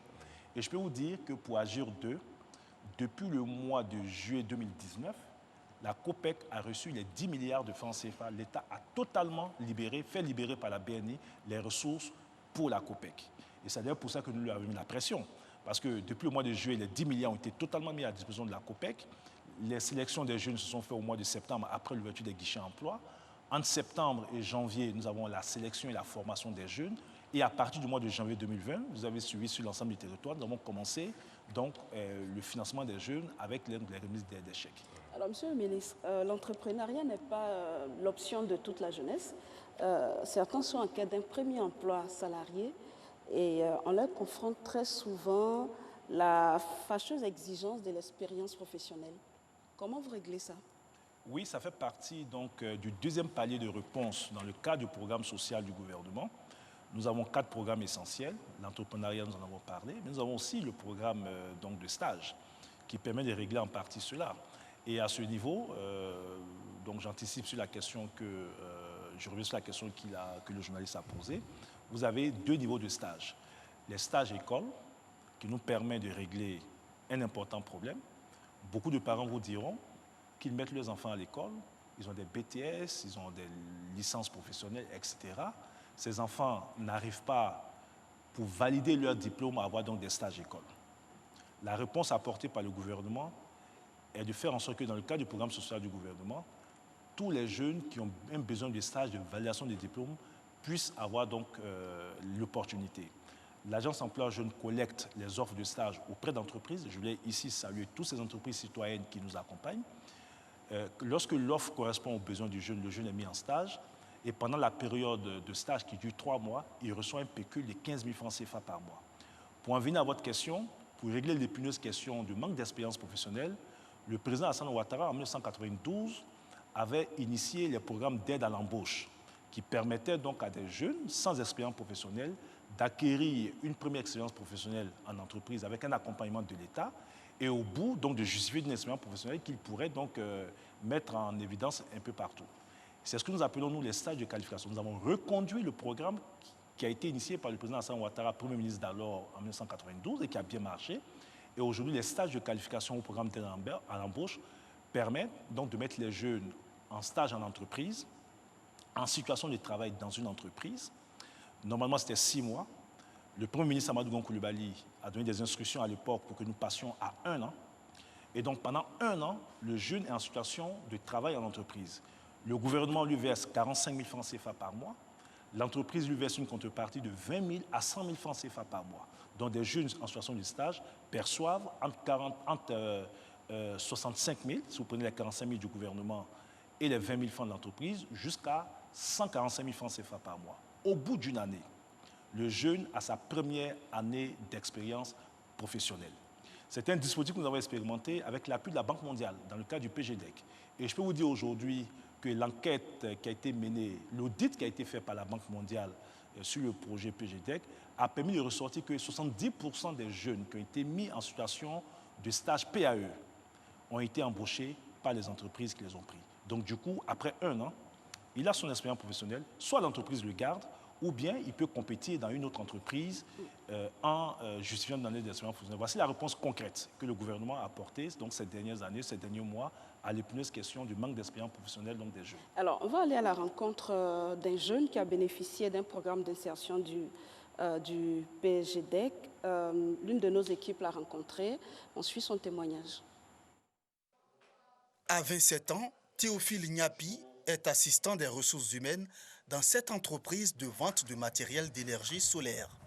Son poste, le jeune homme le doit à son inscription sur le site du PGDEC, le projet emploi jeunes et développement des compétences. J'ai intégré la compagnie en 2018 suite à une annonce que j'ai retrouvée sur EduCarrière qui m'a redirigé sur la plateforme emploi jeunes. J'ai donc postulé et on m'a appelé pour un entretien, à la suite de quoi j'ai été retenu pour un stage de 6 mois. Après les 6 mois, au vu de mes performances, on m'a donc pris comme technicien ressources humaines pendant 1 an. Et après, je suis donc passé assistant ressources humaines. Je m'occupe de la gestion quotidienne des employés, je veux dire la gestion administrative du personnel. Après de nombreux stages antérieurs sans issue, ce technicien supérieur en ressources humaines est aujourd'hui un cadre heureux. Je ne dirais pas que je suis au meilleur niveau, je ne dirais pas ça, mais il y a du mieux par rapport à quand je n'avais pas encore rencontré le projet PGDEC. Il y a du mieux. Aujourd'hui, j'ai un salaire, j'ai des responsabilités. Avec son contrat à durée déterminée, Théophile voit se profiler devant lui une belle carrière professionnelle. Et pourtant, lui aussi, comme plusieurs jeunes, avait douté de la crédibilité du PGDEC. Comme tout Ivoirien sans emploi, je veux dire, on entendait dire que quand tu ne connais pas quelqu'un, tu n'as pas d'emploi. Bah, aujourd'hui, moi, je peux dire que c'est faux. La preuve, je ne connaissais personne à PEG, je ne connais personne à emploi jeune. J'ai tenté ma chance, j'ai postulé et j'ai été retenu. Donc, cette appréhension-là, elle est complètement erronée, quoi. Voilà, on va encore retourner au téléphone avec Régis Kofi qui a enregistré des questions de téléspectateurs et également d'internautes. Monsieur Sama Narcisse à Boisflé a un projet, mais difficile pour lui de le rédiger puisqu'il n'a pas été à l'école. Est-ce qu'il y a une assistance pour résoudre son problème? La question qu'il pose. Kofi Justin nous appelle Doumé. L'âge pour le financement des projets est limité à 40 ans. Lui, il en a plus. Il souhaite que le ministre repousse cette limite à 55 ans. Et puis, nous avons quelques questions des internautes sur la plateforme RTI Info. Paul Newman-Quadio, comment expliquer le départ massif des jeunes Ivoiriens vers la Méditerranée? Et puis, Ibrahim Khalil Karamoko, pourquoi agir pour les jeunes ne sélectionne pas directement dans les centres de formation professionnelle, de sorte que les étudiants diplômés puissent s'installer à leur compte? C'est tout pour cette deuxième vague de questions. Alors, on va vous demander de reprendre les questions, Régis. Alors, on reprend toutes les questions. À commencer par Monsieur Sama Narcisse à Boisflé. Il a un projet, mais difficile pour lui de le rédiger puisqu'il n'a pas été à l'école. Est-ce qu'il y a une assistance pour résoudre son problème? La première question qu'il pose. Alors, Kofi Justin nous appelle Doumé. L'âge pour le financement des projets est limité à 40 ans. Lui, il en a plus. Il souhaite que le ministre repousse cette limite à 55 ans. Et puis, nous avons deux questions des internautes sur la plateforme RTI Info. Paul Newman-Quadio, comment expliquer le départ massif de la jeunesse ivoirienne vers la Méditerranée? Et on termine avec Ibrahim Khalil Karamoko. Pourquoi agir pour les jeunes ne sélectionne pas directement dans les centres de formation professionnelle, de sorte que les étudiants diplômés puissent s'installer à leur propre compte? C'est tout. Voilà pour la deuxième vague des questions. Merci Régis. Monsieur le ministre. Alors, sur la rédaction du projet par donc la personne qui n'aurait pas donc, de niveau, alors il y a deux choses. Si c'est au niveau donc de agir pour les jeunes, je pense que la COPEC donc prend en charge donc cette préoccupation. Donc la COPEC a en son sein donc des personnes ressources qui accompagnent les personnes, même quand elles ne savent pas lire et écrire. Et je peux vous dire que beaucoup de personnes qui ont bénéficié d'Agir pour les jeunes ne sont pas forcément des jeunes qui savent lire et écrire. D'accord. Bon, On va donc demander à M. Narcisse Sama de se rapprocher de la COPEC de Boisflé. Voilà. Alors, pour M. Justin qui veut qu'on repousse l'âge à 55 ans, je pense que si je le fais, les jeunes vont m'en vouloir. Déjà, on est jeune en Côte d'Ivoire lorsqu'on a entre 16 et 35 ans. Et à cause des crises que nous avons connues, nous avons pu donc repousser jusqu'à 40 ans l'âge pour accès au financement. Mais je peux lui dire que lorsqu'il s'agit de projets collectifs et que ce projet collectif regroupe plusieurs personnes et que parmi ces personnes, il y a des jeunes, même s'il y a des moins jeunes, nous finançons. Donc si M. Justin est dans un projet collectif, et dans ce projet, il y a des jeunes qui ont 40 ans au plus, ils peuvent bénéficier donc de financement et en ce moment-là, ils bénéficieraient indirectement de financement à cause de ces jeunes qui sont dans le projet collectif.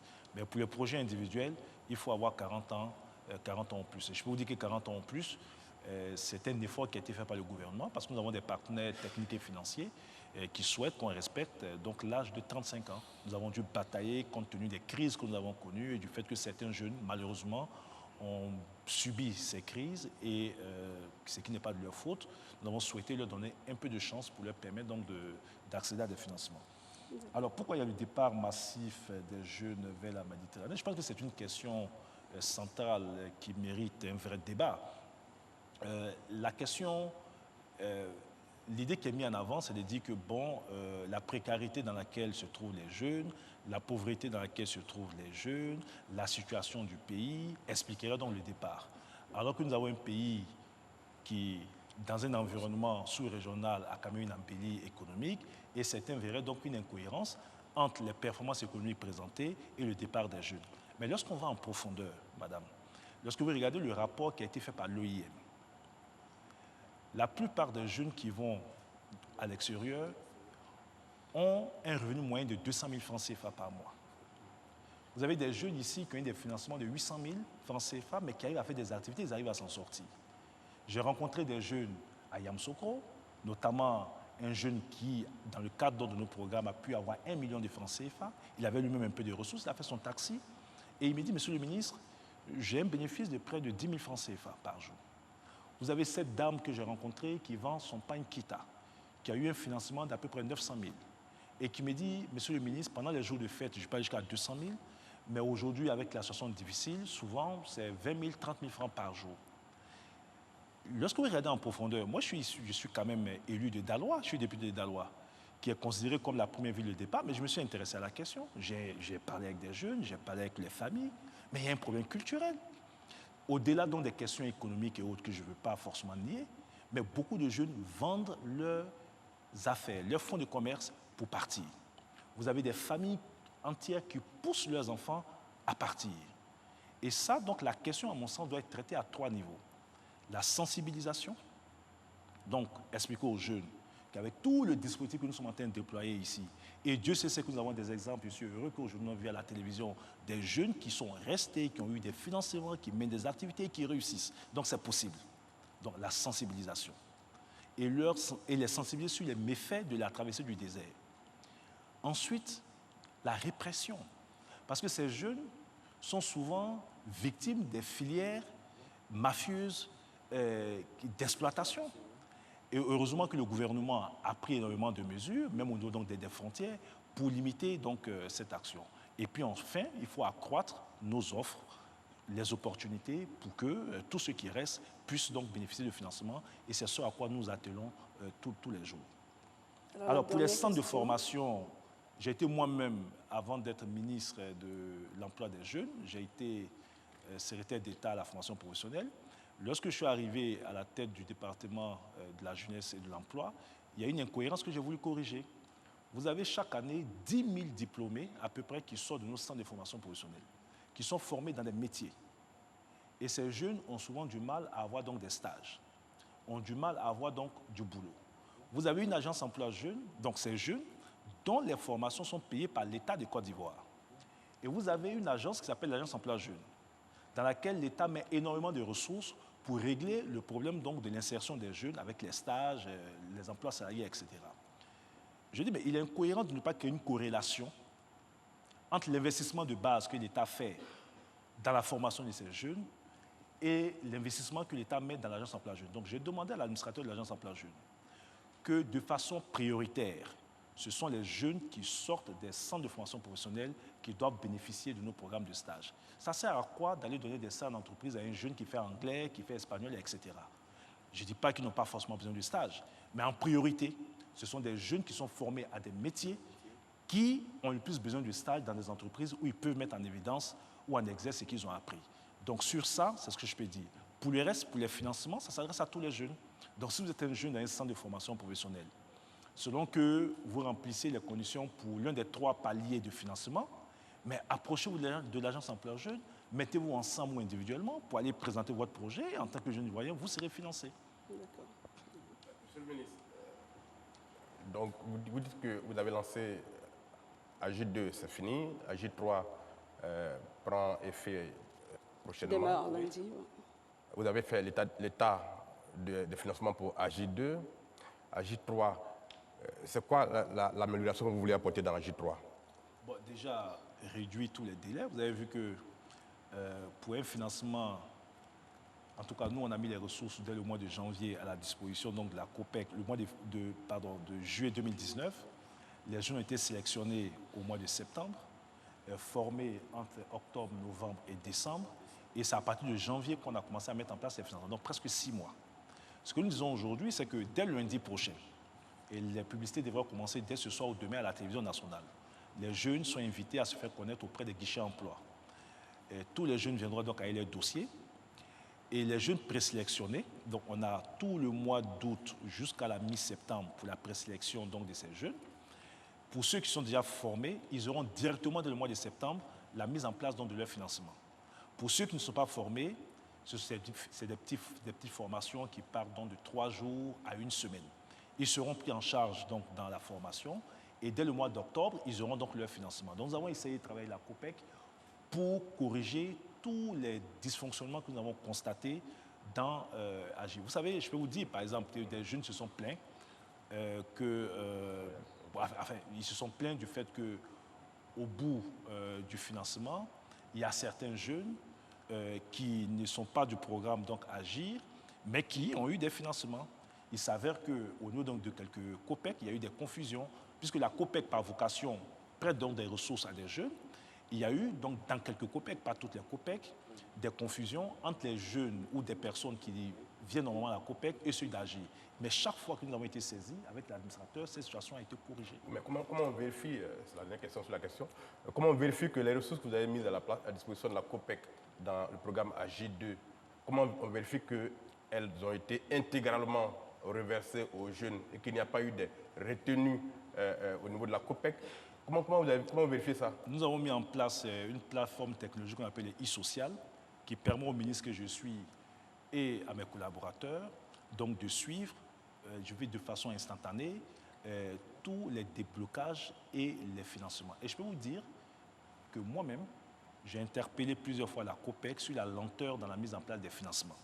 Et chaque fois, parce qu'on sait en temps réel combien de ressources ont été données aux jeunes, à quel jeune, est-ce qu'il a retiré son argent ou pas. Donc, nous avons un dispositif, une plateforme technologique qui permet donc de le savoir.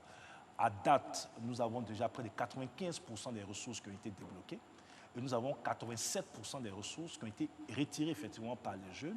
Il reste un nombre résiduel de 700 jeunes qui seront traités donc, dans les jours à venir. En tout cas, je suis satisfait. Il y a eu c'est vrai, quelques inquiétudes, mais je suis satisfait donc, du niveau de réalisation de ce projet. Nous avons tenu compte, comme je l'ai dit, donc, des dysfonctionnements donc, constatés pour Agir 3. Alors, Monsieur le ministre, vous avez également un programme d'apprentissage qui nous a intéressés. Oui. C'est donc ces jeunes Ivoiriens qui ont besoin d'apprendre un métier. Chaque année, on a rencontré un dans un garage et une autre dans une pâtisserie. On va les suivre. Quartier chic de zone 4 dans la commune de Marcory. Ici, les enseignes de pâtisserie rivalisent de services au standing. Y ont facilement accès pour la plupart les diplômés sortis des écoles de pâtisserie. Mais depuis novembre 2019, à la faveur du programme gouvernemental des formations par apprentissage, La possibilité est désormais offerte aux jeunes sans qualification d'apprendre le métier de leur choix dans des structures de renom. C'est le cas de cette enseigne mondiale qui a recruté 12 apprenants. Au total, Jocelyne Maillet en fait partie. En fait, je n'ai pas eu de formation professionnelle en tant que telle. Après les études, j'ai commencé le travail de serveuse dans différents restaurants. Quand j'ai aimé le métier, j'ai voulu me faire former pour avoir un diplôme professionnel.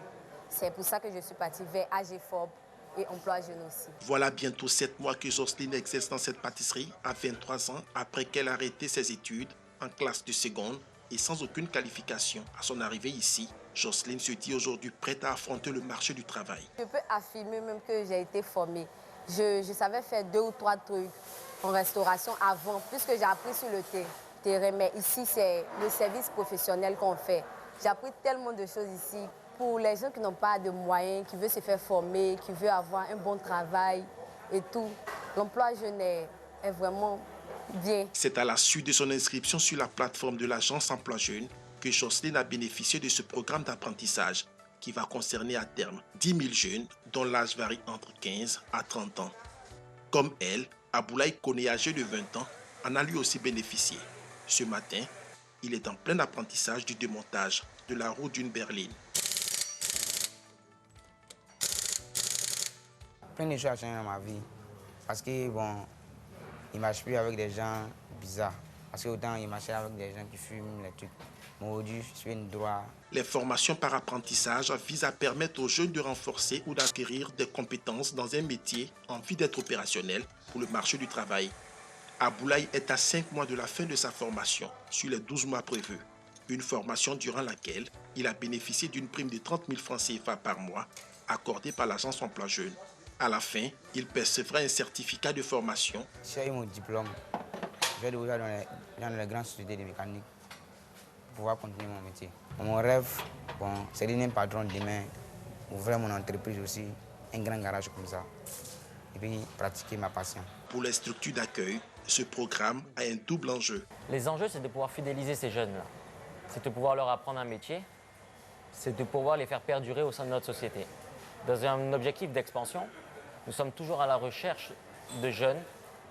La formation n'est pas toujours la chose primordiale, mais la volonté, l'envie d'apprendre est primordiale à tout.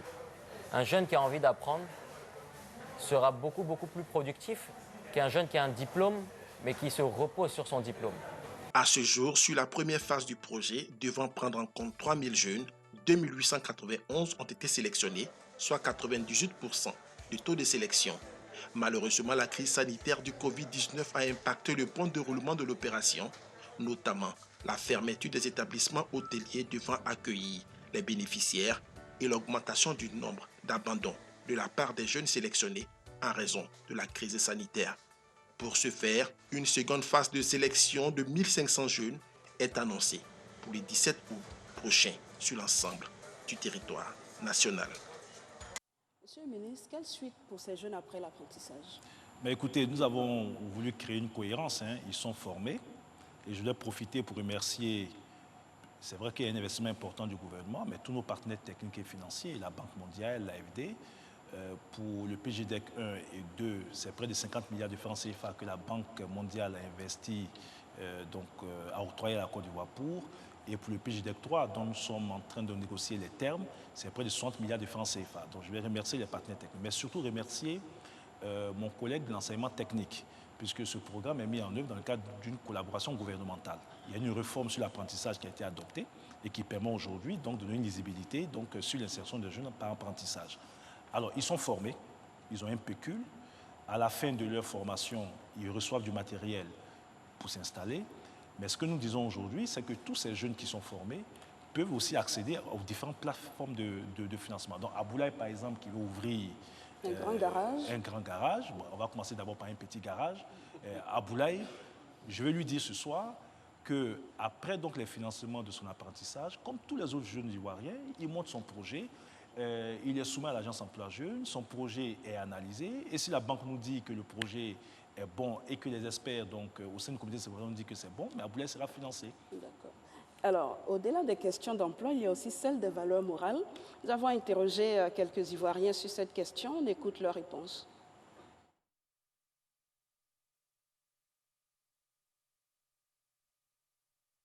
La jeunesse aujourd'hui est nettement moins respectueuse, a moins de valeur morale que celle des temps précédents.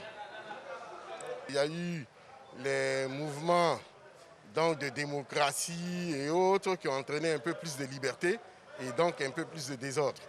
Et malheureusement, donc, la jeunesse d'aujourd'hui est nettement, déjà au niveau de l'éducation, des connaissances et aussi au niveau du respect des anciens, du respect des institutions. C'est très difficile d'avoir un contrôle. L'État essaie d'instituer l'éducation civique. Je pense que c'est très important. La famille a sa responsabilité, bien entendu, parce que l'éducation commence déjà au niveau de la cellule familiale. Le broutage, ce n'est pas une bonne chose. On ne peut pas brouter pour dire qu'on travaille. Mais on ne peut rien. Tu es à la maison, tu ne sais même pas que ton enfant est brouteur. Il sort, il vient, tu lui demandes « Ah, il y a quoi? Ah, j'arrive. Ah, qu'est-ce qui se passe ?» Tu ne sais pas, c'est les voisins qui ont pitié de toi, qui vont te dire que voilà le travail que ton enfant fait. Qu'est-ce que tu vas faire? S'il ne travaille pas, il est à la maison, d'après lui, il travaille comme ça. Pour que les choses deviennent comme avant, on doit essayer de stabiliser les naissances. Parce que quand tu as trop d'enfants, tu n'as pas le temps pour les éduquer. Au moment que nous, on vivait avec les parents, on était jeunes, on respectait beaucoup, même dans le bus. Aujourd'hui, là, tu es âgé que tu es avec un jeune qui a au moins 18 ans, bien 12 ans, vous montez dans le bus, il préfère s'asseoir, puis il ne s'occupe pas. L'éducation, c'est très différent. Je ne sais pas si c'est la civilisation chez eux. Bon, la modernisation, je ne sais pas. Bon, moi aussi, je me demande aussi. Si tu as eu à mettre ton enfant au monde, et il faut lui dire, il faut l'élever de la façon que tu as été élevé. Même si il a eu un comportement plus dangereux, c'est toi le père qui doit, ou bien la mère, qui doit faire asseoir ton enfant pour lui faire comprendre la vie d'aujourd'hui. Les jeunes d'aujourd'hui, ils sont plus emportés par, comment on appelle, la convoitise. C'est-à-dire, l'argent les intéresse plus. De telle sorte que c'est celui qui a l'argent qui est considéré. Voilà. Même si tu es même le père qui te les a mis au monde, si tu n'as pas les moyens financiers, tu n'es pas considéré. Voilà, donc c'est ce petit côté-là qui me fatigue un peu. Parce que nous, à notre temps, ce n'est pas l'argent. On voyait l'amour du père. Même dans sa souffrance, on le respectait. Mais aujourd'hui, les jeunes n'ont plus de respect. Il y a beaucoup de changements. Avec les réseaux sociaux, quand ils rentrent dans ces masses-là, ils ne cherchent pas véritablement la moralité de la masse. C'est-à-dire que c'est l'image qui les intéresse. Ils appliquent l'image qu'ils voient. Or, par rapport à une image, il y a toujours la moralité qui suit. Alors, on a entendu les avis de certains Ivoiriens et le dernier intervenant a indexé les réseaux sociaux. Notre reporter Didier Nguessin est allé à la rencontre, on va dire, d'un phénomène des réseaux sociaux qui s'est converti à l'entrepreneuriat. Dougoutigui, qu'est-ce qu'il est devenu? Réponse dans cet élément. Un bâtiment d'élevage d'une capacité de 1000 poulets, un forage en construction, 2 chambres de couchage équipées en énergie solaire, un magasin de stockage d'aliments, un tricycle pour les livraisons, le tout sur un terrain d'1 hectare payé et enregistré au nom de Koyi Boou Yves Maciel, connu sous le sobriquet de Dougoutigui. Nous sommes sur la ferme de celui dont la vidéo a fait le buzz sur la toile il y a plus d'1 an. Cette réalisation est un don de Mamadou Touré, ministre de la promotion de la jeunesse et de l'emploi des jeunes. Le robot Dougoutigui lui est reconnaissant. Après mon buzz, le ministre de la jeunesse, Touré Mamadou, qui a contacté mon staff, qui voulait me raconter quoi. On était jeunes, on fait le buzz. Il m'a proposé ce qu'il voulait. Il a dit, bon, comme il connaît mon métier, comme il sait me lever avant, c'était mieux d'avoir peut-être un petit bâtiment de 1000 poulets. J'allais la dire que non. En tout cas, ici, c'est un petit intelligent qui veut ici. Donc, lui va me proposer 1 hectare de terrain, plus 3 bâtiments de 1000 poulets. Installée depuis 1 an, la ferme située à Mbromé dans la commune rurale d'Azagué tourne malgré la Covid-19. On fait pratiquement à la 5e bonne. Voilà, nous sommes là, bon. Arrivé à 4e bonne, il y a eu l'épidémie coronavirus. Voilà, c'était pas trop facile. Voilà, ils vendent des poulets. Donc, par la grâce de Dieu, tout s'est bien passé. Voilà, c'est les avoués, là, comme d'habitude. Voilà, c'est eux qui viennent prendre 600, 700 en un coup. Loin des projecteurs, Dougou Tigui, le fermier, est à la tâche. Conscient que le succès sur les réseaux sociaux est souvent éphémère, il prend à cœur son insertion socio-professionnelle. Dieu m'a fait une chance d'avoir une pauvre femme à moi. Donc c'est mieux de me concentrer. On peut-être pas souvent, je vais faire une vidéo pour dire, ah bon, remercier un peu les fanatiques, voilà, pour dire qu'ils ne peuvent pas m'oublier, que je les aime, c'est comme ça. Sinon, rester là, toujours faire des vidéos, il voit que non, c'est le temps à perdre, quoi. Il perd un peu le temps, donc il me concentre réellement sur mon travail. Une vidéo, une rencontre, un destin. Celui de Yves Martial qui a su saisir la pêche à lui tendue par Mamadou Touré pour vivre de son métier.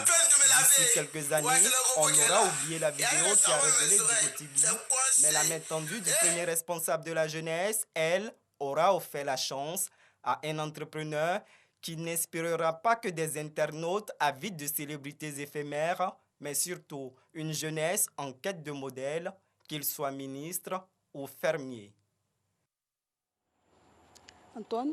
Monsieur le ministre, oui. Chacun le sait, la jeunesse ivoirienne traverse une vraie crise de valeurs. Tout le monde dit que la jeunesse ivoirienne est désorientée, n'a plus de repères. Quelles sont les valeurs que porte votre ministère et comment vous les vulgarisez? Comment vous faites pour que la jeunesse ivoirienne retrouve certaines valeurs?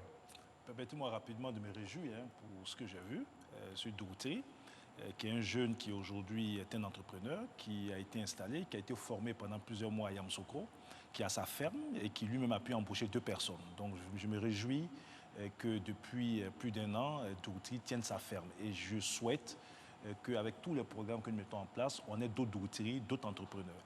Alors pour venir à votre question, effectivement, la question de la crise des valeurs au niveau de nos jeunes se pose. Mais moi, je suis contre la stigmatisation des jeunes. Tous les jeunes ne sont pas en manque de repères. Vous avez l'exemple de Douti ou de d'autres jeunes, les Benaziz ou d'autres jeunes que vous avez montrés aujourd'hui. Il ne faut pas stigmatiser toute une jeunesse. Mais ça ne veut pas dire qu'il n'y a pas de problème. On l'a vu avec la mort du célèbre artiste Didier Arafat. On a tous été choqués par le comportement de certains jeunes et ce qui nous a amené à nous remettre en cause. Et c'est une remise en cause générale. Ce n'est pas seulement le gouvernement.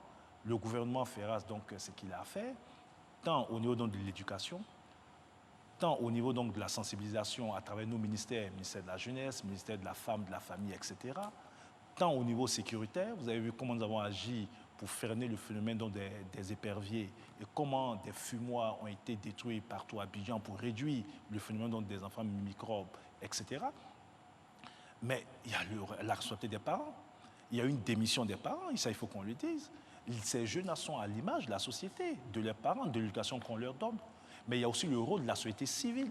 Toutes ces organisations qui existent, qui doivent aussi aider donc, à la sensibilisation, à l'encadrement de ces jeunes. Donc pour moi, c'est une vraie question qui mérite un vrai débat.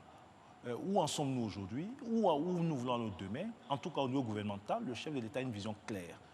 Celui donc de faire en sorte que nous ayons un Ivoirien nouveau. Vous allez conclure en même temps, Monsieur le ministre. Oui, un Ivoirien nouveau et un Ivoirien donc, qui intègre un certain nombre de principes et de valeurs. Et c'est un travail donc, permanent que nous allons faire. Alors pour conclure, je voudrais d'abord vous remercier pour l'opportunité que nous offrez à la veille donc, de la Journée internationale des jeunes pour expliquer les acquis donc, de la gouvernance du président Ouattara depuis 2011. Et au sortir de cette émission, ce que je veux qu'on retienne, c'est qu'il y a des choses concrètes qui ont été faites. Nous allons peut-être améliorer la communication autour donc, de nos actions. Et je vais dire aux jeunes qui souvent sont gagnés par le découragement et par l'intoxication. Ils ont la preuve aujourd'hui à travers tout ce qu'ils ont vu que nous avons des dispositifs qui fonctionnent et qui marchent. Il y a certainement peut-être des points d'amélioration. D'arrêter de se murer dans des préjugés. Nous avons un gouvernement qui travaille, nous avons une agence emploi jeune qui a été mise en place. Tout le dispositif, c'est prouvé. Je leur demande de venir tester le dispositif. Je ne dis pas que tout est parfait. Je ne dis pas qu'il n'y a pas encore des choses à corriger. Mais je prends l'engagement ici que chaque fois que nous constaterons des dysfonctionnements, nous allons les corriger. Et je l'ai dit maintes fois, la transparence et l'égalité des chances doit être une réalité. Telle est la volonté du président Ouattara. n'importe quel agent sous mon ministère qui est pris à défaut dans des actes qui ne sont pas des actes indiqués, ils sont sanctionnés. Je peux vous dire par exemple que la semaine dernière, j'ai relevé de ses fonctions un responsable de l'agence emploi jeune à Djamé, qui extorquait des ressources à des personnes qui venaient prendre, qui venaient souscrire pour le FASI. En dehors de lui, d'autres agents étaient relevés. Donc, il faut dénoncer. S'il constate des dysfonctionnements... Il faudrait que la jeunesse vous fasse confiance. Il faut que la jeunesse fasse confiance, pas à moi, mais au dispositif qui a été mis en place par le gouvernement et qu'ils viennent, comme les autres jeunes, saisir leur chance, qu'ils n'écoutent pas tous ceux qui veulent les raconter n'importe quoi et les détourner. Merci, voilà, monsieur le gouvernement ministre. travaille pour eux et nous ferons le maximum. L'espoir est permis, il y a une belle perspective, qu'ils se détournent de tous les chemins tortueux dans lesquels certains veulent les mettre en noircissant une situation, alors que des jeunes au quotidien, par force de travail, arrivent à progresser. Voilà, c'est sur ces mots que prend fin cette émission. Merci, monsieur le Merci ministre, beaucoup d'avoir accepté notre invitation pour cette émission spéciale dédiée à la problématique de la jeunesse ivoirienne. Merci également à monsieur l'administrateur de l'UNACOPEXI, également à monsieur Kragbe, bénéficiaire du projet Agir pour les jeunes 2. Merci Antoine Assalé Tiemoko de m'avoir accompagné sur cette émission. Merci à vous de nous avoir suivis et bonne suite de programme sur RTI 1.